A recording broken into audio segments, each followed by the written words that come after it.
firstly we have to think about the way people are creating fears in the mind, or that they are going to destroy this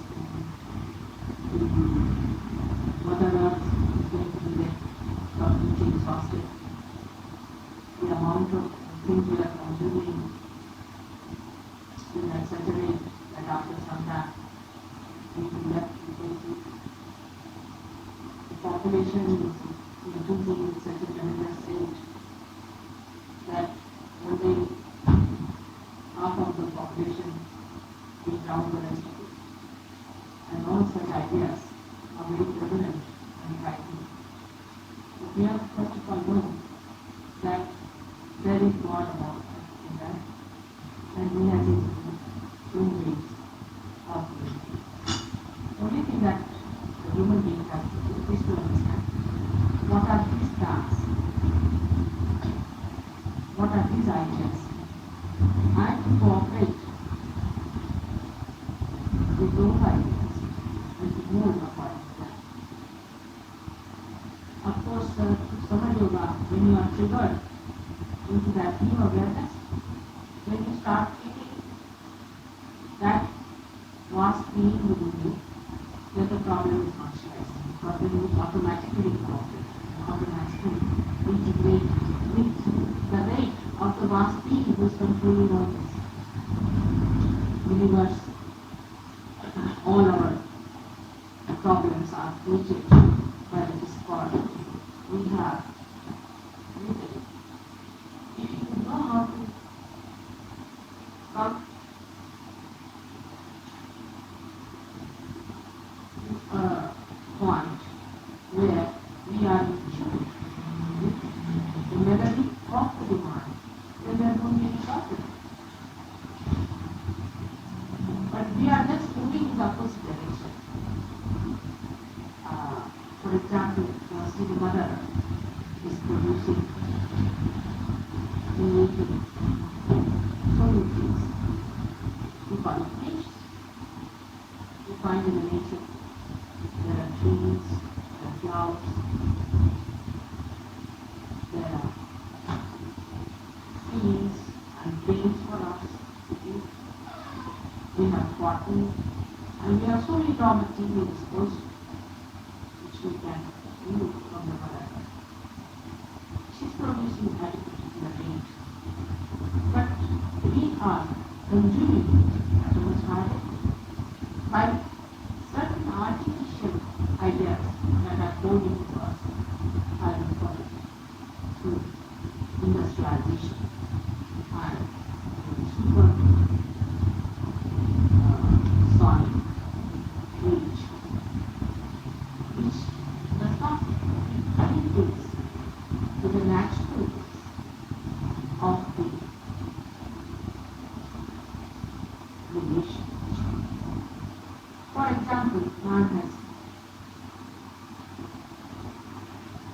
devised many methods by which he wants to satisfy his needs. One of them is decision making. In decision making, his ego gets down, and he goes on to such an extreme that even the smallest thing, like making a spoon or purchasing a small scarf or buying a little bit of hairstyle, he goes on deciding as to which style. He doesn't feel ashamed of himself. That is such a great thing. And why should he go on wasting his energy for all these useless?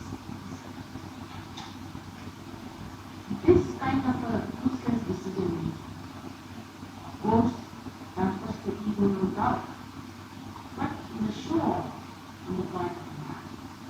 And in his decisions, he does not understand that unconsciously he is loading his mind with unnecessary information and unnecessary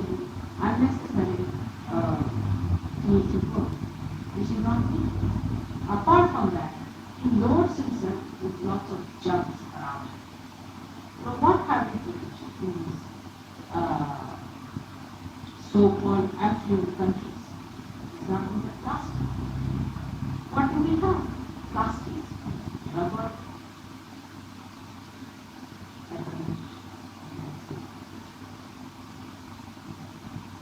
aluminium, or I don't know what else to be there, which we can say that we should be proud of. Anywhere you go, you find that plastic. Now the human beings are also becoming plastic in the way they are using plastic. On the contrary, we can interface by creating things with our own hands and using them with our own hands for ourselves and for our families. We will enjoy them better, we will treat them better, and we will be treating with Mother Earth's love for you.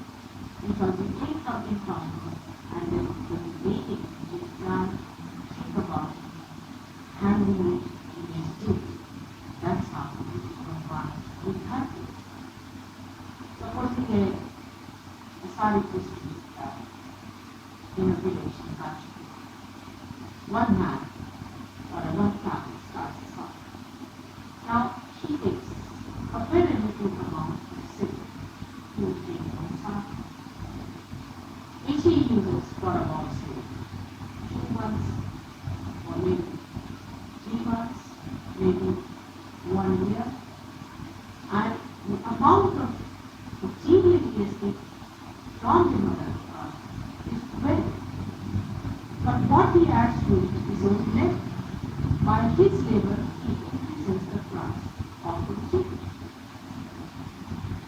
You can take a little of clay from the mother, and if you can put art to it, the same clay, which is worth nothing, can mean such a lot if you develop your aesthetics and in a proper way. Then with very little material you can produce things which are much more valuable than this plastic and other such things which you are producing more material. For example, for say somebody wants to drink, he must have 10 types of tumblers, 10 types of goblets, 10 types of cups. So you need to have all that. You can use one for any drink. These are all ideas that are generated artificially in the market.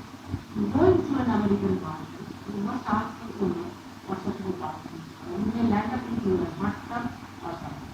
Every school is different. Every animal is different in an affluent bathroom. And the affluence is much shown in a bathroom. That's why I'm saying that you be careful. It's more seen in the way they do their bathrooms and decide about colors. And they're so particular as to what sort of sanitary rooms they are going to use and small useless things, which were not needed at all about 25 years back. Nobody even thought of this. And they managed their affairs for life without learning anything. So this is what it is that the human mind has reached a stage where he doesn't know how to use this energy. It has become like a machine. It's like a monster. All the time it's trying to consume whatever is available, want to create something, and whatever they create is also another monster. Every machine has it.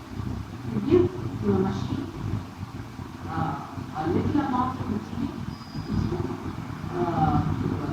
produce economic results. See, and economic to run a machine with less material, so you have to produce more or bring more material from the mother earth, put it there, and create lots of it.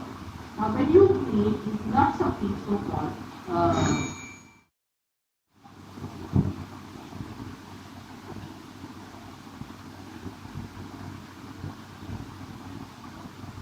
so if human beings decide that now stop as soon as possible, the machines that are overdoing the work gradually, one after another, and take the hand. Mobilize your young people for the hand. Let them start doing hand, and gradually bringing down the machinery to that unit which does not consume too much energy. So one thing one will have to do is to eat.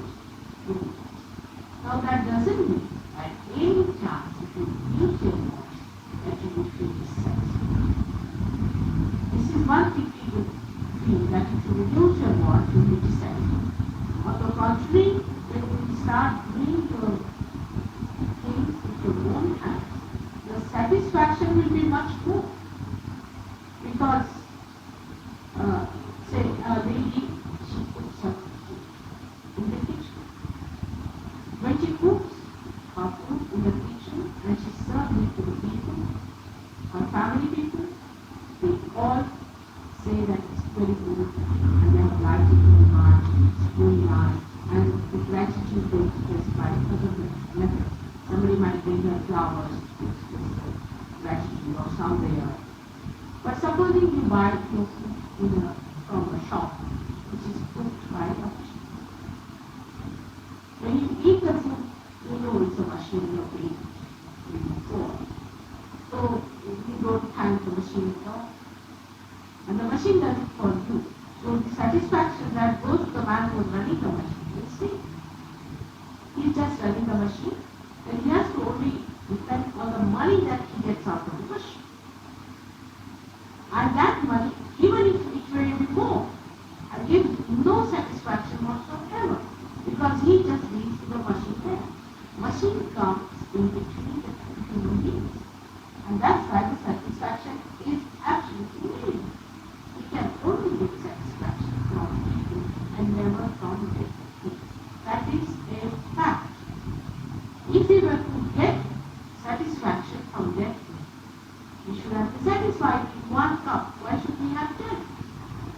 But because we cannot get satisfaction from the dead things, we start making varieties of it. Only we can get satisfaction with the things even which are dead, if they are touched by living things. But machine which is a dead thing takes a dead thing, makes into other dead things, and what do we expect from a dead thing? How can we have joy? If we do not have joy, the satisfaction is less. This is what we call is the subtle stuff of understanding. Why the people who work with the machines are not that simple. But a woman who works in the family as a mother is much more satisfied with her. But if the society is so complex, where the mother is treated as the worst woman on this side of the earth, where the mother is regarded as the lowest person going around, she is mocked at, laughed at, and the husband makes fun of her and goes about with other young girls, and he has no place for the woman who works in the house. She should treat her just like a servant. That should be her satisfaction to you. Because for whom she is working, if they do not give her satisfaction, naturally the satisfaction is going to be given. But if they understand, if this mother is not there, then you go to that machine or thing from where you get your food, into the slot, and into the, you put some money in the slot, and you get the, and then you are going to have that machine, which if you are not, or you have the people who are giving you the money, get that food. Because at that time, only your ego is satisfied. You say, Lord, I have prayed for it, that's how I want. But you cannot get satisfaction. Not the person who has supplied that thing. That is the important fact. So, that this myth that if you reduce your wants, you will be dissatisfied. On the contrary, those people who have less are much more satisfied and much more happy. And when you make something which is another urge comes from it, is of giving. If you do not make something with your hand, you really don't feel like giving it, because this joy gives you another dimension, which makes you give us the people who work on the fields, the farms. They are really giving them because they see the mother earth being there, and then they want to give to them. You see, you make something with your own hand. Then when you take the material, it is what say about how to farm.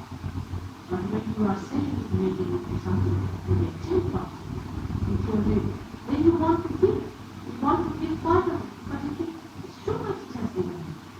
That kind of feeling also comes in when you start working with your own hand. But if you work with the machine, you don't want to do it because it is dead. Everything is dead, you are feeling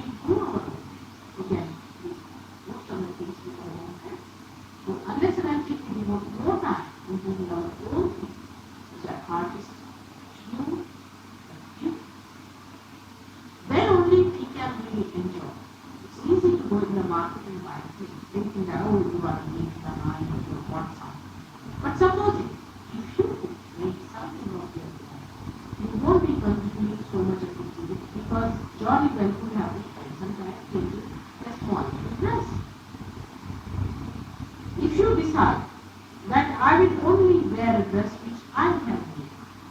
I'm sure you are going to.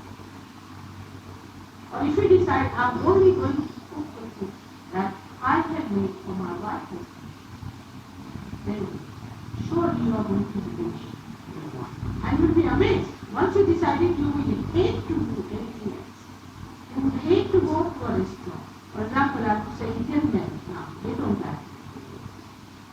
Because they're doing things in the house. So they don't want to. But suppose the Indian women are treated the way here the women are mocked or not, and all the time the housewives are treated as some sort of socialist element going on. Naturally, they will become the same type. So the atmosphere that is created out of this machine itself is such a vicious circle that creates more deadening and deadening and deadening effects.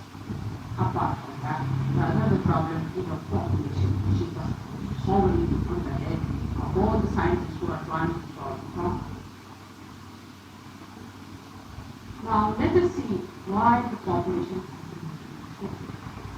Now if you ever visit a place which we call a hobby, place which is very filthy place where all the dirt and the filth is up there, you will find all kinds of flies there, all kinds of parasites growing there, all kinds of worms there. Every sort of thing will be growing there and in a very large. You clean the place, sweep it off, make it nice and clean, healthy, I would say thoroughly. You will find there will be there will be no flies, nothing, but maybe a flower. Maybe something beautiful flower. That means that if the atmosphere of the modern societies is made harmful, there will be much less people because these horrid people all have got animals in them, or I can call some of them are from animals. Because the atmosphere is such that only such horrid people can live here. Good people cannot. The other day only she asked me, I should hire a married. Why should I all the things and what to do there and all of them are like that? In this world, nowadays if you would want to come, it's very hard. Because see, even those who are good have to become bad because they have to adjust themselves to this horrid atmosphere. They lose all their sensitivity to goodness, they lose all sensitivity altogether, and they become horrid because you see, sort of develop an immunity or a skill like a hippopotamus to live in this current world. So that's what happens. People, and that's why we are having all these parasites who are taking each other's money, who are cramming on each other's phones, all kinds of earth-harming people whom I call them as low-graded human beings, worse than animals. There is no such term that can describe them properly. Why? But they are that type who are mostly 99% people are like that. There are only 1% people who can call one happy, which are going to take this on yoga, no doubt. But what about this 99%? Out of that, those who are mediocre, they are now accepting the ways of doing hard things. But gradually they will that and they will come to the other side. But the atmosphere has now if by any chance we can get such good people at the helm of us, as scientists, especially as doctors, as administrators, as kings, as presidents, as prime ministers. What will happen? Naturally, they will change the course and they will take this kind of where they will tell that if you take these dharmic ways and dharmic styles, they can impose on these dharmic. If they start doing like this, then gradually our dharmic will go down. For example, in our country, Murati Island is there, that there will be police. Now everybody who drinks is shattered. They are criticizing everywhere. They think it's an impossibility. They laugh at me. But it's not an impossibility. He will start to play. Of course, immediately if you impose, maybe there problem. They are saying that he's will drink in any case, then they will take to holidays, they will die. They are going to die in any case. Let them die. There's no harm to just people die. It's all right. When you die, then let them be born again, then they will not drink. In the next generation, then the prohibition will be there. But at least your children will be safe. If not your children, his children will be safe. Now think when murdering was allowed. When you started a law that there should be no murder. Alright, gradually in those years you have achieved the stage where the murder is now punishable. So why not we start on alcohol when we know that by alcohol there is problem in that with arteries are thickened and you cannot relax. There is liver trouble, this happens, that happens. But now they will find out a method, scientists will find out a method by which the artery doesn't get thickened. And you take alcohol as much as you want, but you do not die of arteries being thickened. Not understanding by taking that medicine, you might be creating an imbalance to that person. Might be that person's arteries will be so thickened in such a manner, or maybe so insensitive that they will not have to other stimuli. Or maybe that you will be putting it into such an imbalanced state that he may not be able to feel anything that is known as emotion. Maybe, you see, you do not know what you are taking out of this kind of treatment, which is only part. Taking up one cause like because you must have drinks. Why must you have drinks? What is the necessary to have alcohol? That you will not stop. You will not say we should not have alcohol, but you will devise method by which alcohol can be consumed. Why? Because your practice must not. If you stop Scotch whiskey, the whole Scotland will be out of my life, I know that. But they don't understand. Stop producing Scotch whiskey. You can produce beautiful glass and beautiful paper, a beautiful cloth. They can have cotton cloth which you are putting out from outside. Instead, this horrible then what you call these plastic dresses that you wear. You can wear nice cotton shirts which are in plastic for an out of that plant which is producing this horrible spice. You can use that for it. They have done this in Guntur. When I went to Guntur, they told me now that the English people are not having any tobacco. So what are they doing for that? And then they started producing cotton. And the cotton was so good that they have better than English. You can try what can you produce of it. Now as it is grapes are very why not use grapes as there? Why must you ferment? Because fermenting is only allowed for polishing something as I've told you. If you have to polish something, then you must ferment. Now you are taking that polish inside your stomach, spoiling your stomach. Now you are finding new methods how to consume it more. I think after some time, it's quite possible if you allow the scientists to do it, and then you create a special drum in your stomach, which will take all the things that you have and can pass it off. I have been to America, you see, and they offered me some sort of a nice week and nice food. So, you see, the owner of the factory smiled and then someone was very it was Chandubai. And Chandubai told me, you know how it is made out of, what it is made out of. I said, you know, it's made out of clay, soft clay. I said, clay? That's too much. He said, it's not an advantage. You can eat as much as you like, you don't keep on with. And if you pay for it. So you take clay on one side, pass on the other side, and you pay the man who is fully. That's how it is going to be. So this is what one must understand. We are different now. Now, with some your understanding, your satisfaction cells, you go deeper and you start seeking perception. So for a surgeon, it is necessary that he should pay attention to himself and ask, supposing he has to buy a piece of cloth, which does buy what is this? What am I buying?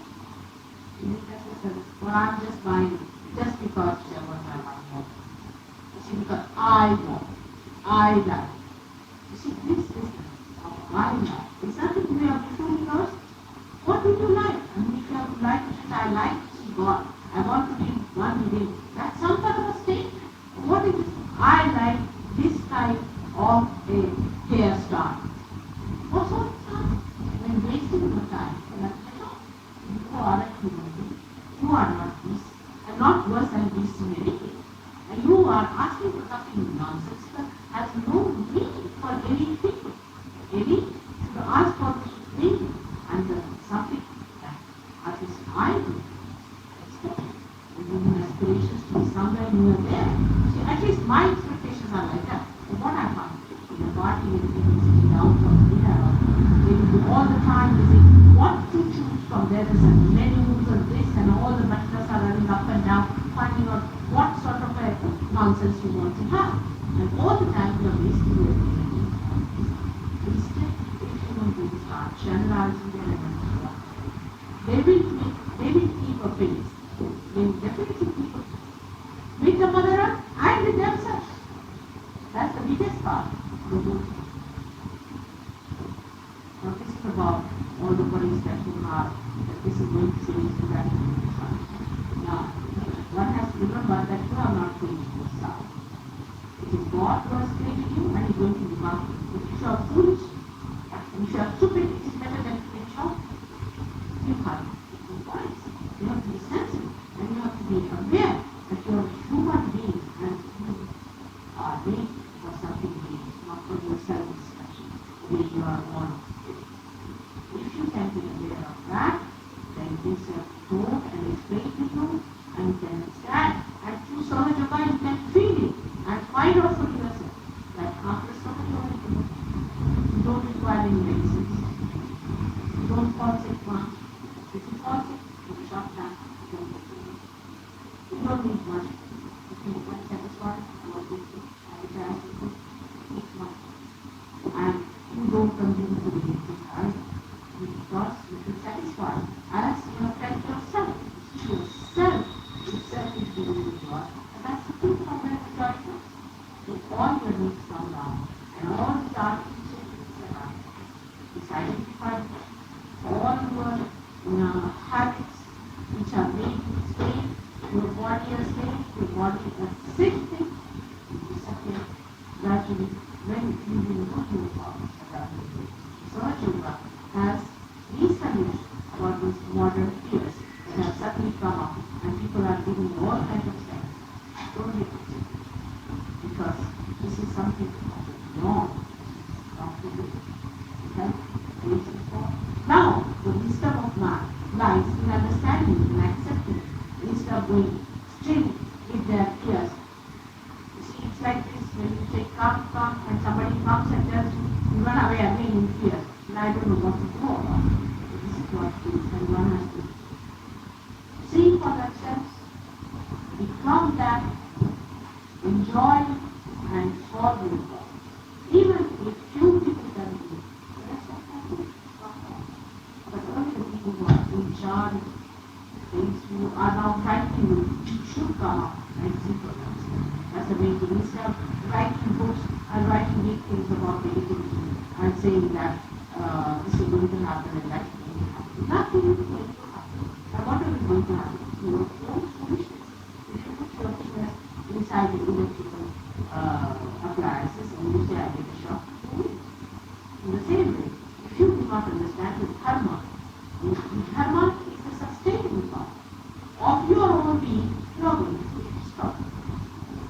It is a very simple thing. Everything has its own dharma, and you must understand your dharma. If you know that, then you can never be difficult, because that is on which you are difficult.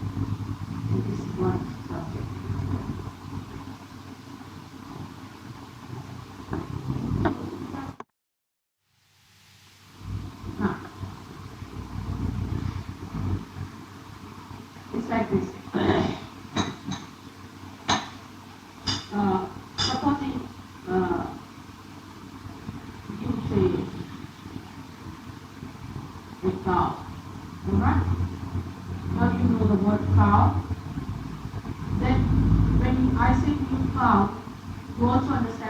means the meaning. Alright?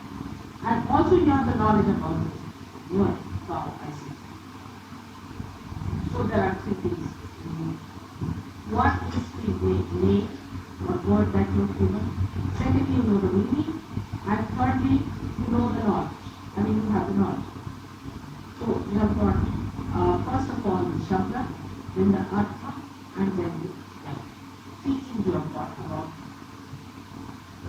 Now, how do you have all these things put together in one? It is because you have had an experience. If you have had no experience of the crowd, you would never have it. So what is a crowd? Even if I told you, you would not have known what it. You would not have felt what the knowledge is. In the same way, say for example, you take the name of a faith name of Christ. So what happens? We have a name of Christ. That's one thing. Then we have the meaning of the word Christ. Or we have what the meaning of the word salvation. We know what it means. Then means Christ means the one who was such and such and such and such. And then the knowledge about it also we have. Now the knowledge we have got SahajaYoga. Means with indications by which the people have talked about it through the big sages or the people who have told us, who have experienced it, they have. For example, Vishnu, they have said that Vishnu by this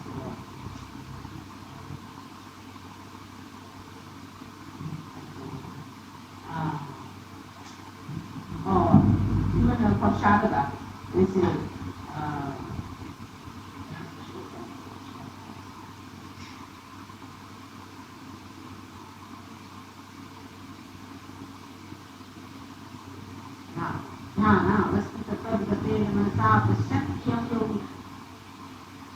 whom they know, the Yogis know them through the meditation.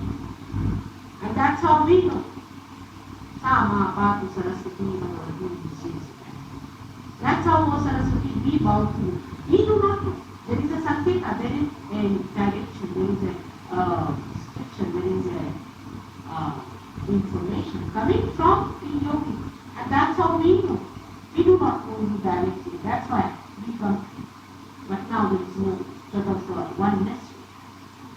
Whatever is the knowledge you have is not the one. For example, about India. What did I say India? You know the meaning of the word India. You have not been to India, but you know the knowledge part. But that is not the knowledge, because that's not one. It doesn't go one way. When you have been there, then one way. What SahajaYoga does is gives you the experience of it. It gives you the experience of God, of the divine. And that's how all these thinking become one. Once they become one, immediately what you get is what we call in our is Sampradaya. So immediately with SahajaYoga, how many 4 stages you cross? Unless and until there is an experience about it, you are not going to next.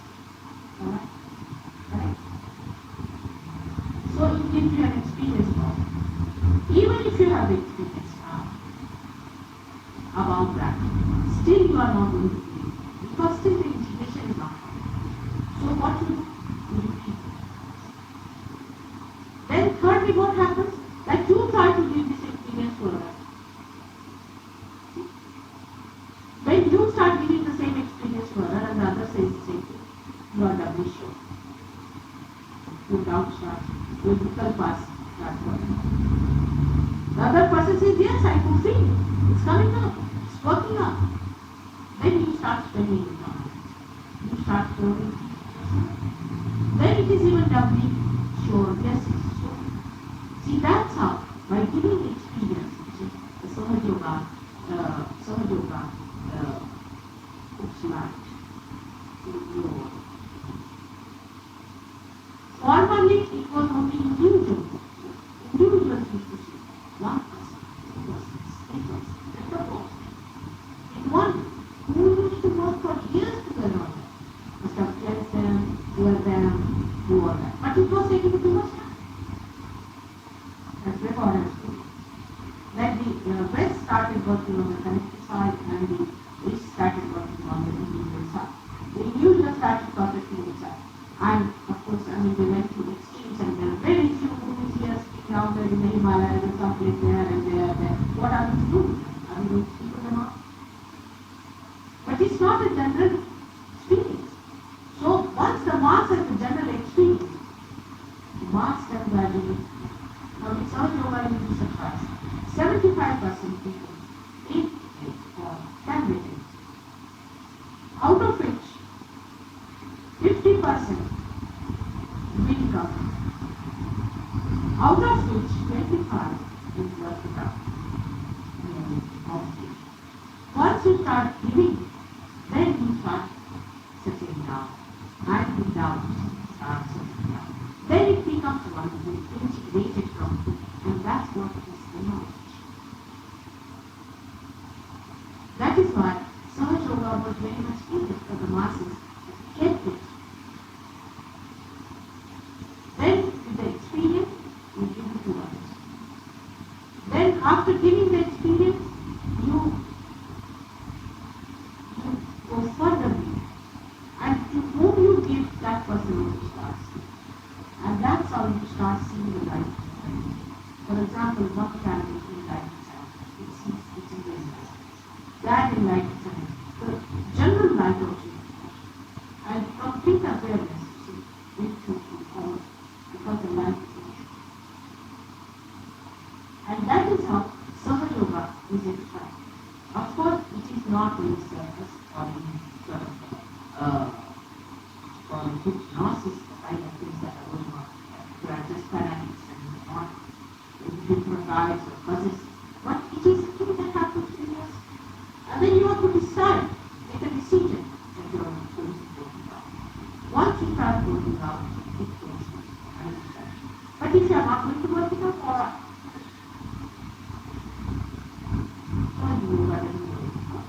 There are many people in India, thousands I would say, which I can say have been yoga. Out of them, very few have come to work for. Actually, very few percentage. But those who have come, are coming up and coming up. In many ways they are coming. And you can feel it in this. Working up. You can feel the light touch. You can feel the vichasana. You know, vichasana can feel it okay. But to go to Nirvikalpa, you must have. After you Nirvikalpa, then you become completely integrated. Don't have to think about it. You want to ask it. Complete Asmita, you become, I am that. I am that power. I am that intelligence. No doubt. I am chanting. Already you are also. You see, you are already feeling. But the integration, you see, of faith is already there. And I should say that you don't have now faith in yourself, you have. Your faith in SahajaYoga, you are ready. But there's little lacking points that are which are there because of the certain practice. Because of the certain practice. You have not got over the shock. Moreover, because you have not yet built up those basic things that should have been there. So there's a little lacking on that. If you can build up now, because now you have got the power to build up those. If you build up those things, you can have a very fast time. And that's why I call it a jet to the moon for the modern times. That's what it is. You can work. And that is how this integration is. And integration is the essence of this. And SahajaYoga is more like this. I mean, my position is that this also. And this is the position, and the whole thing that will go down. All your historical, all your political, economical, and all your spiritual ventures come to a point that you completely and then you find it's like and once it starts the divine pouring into all your sources, political science, everything, what happens, first thing happens with your dharma is and once the dharma is established, it is like I think an aeroplane very nicely based up running on the runway up to that. And suddenly with SahajaYoga, you go on. You go even beyond dharma. You're not into the dharma. And that's how it is. Your system Actually, you are weak, and still you are brought there. So, it's like the small little child has been made into a king. Till then, you have to I'm there to harm as a priest. But what's your harm? You don't know. You will take on that.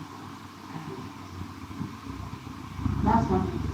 And there's nothing to be frightened of or to worry. Already all such horrible people we see us, and we don't need them. Don't worry about it. There is no question now for being unkind and not showing any compassion.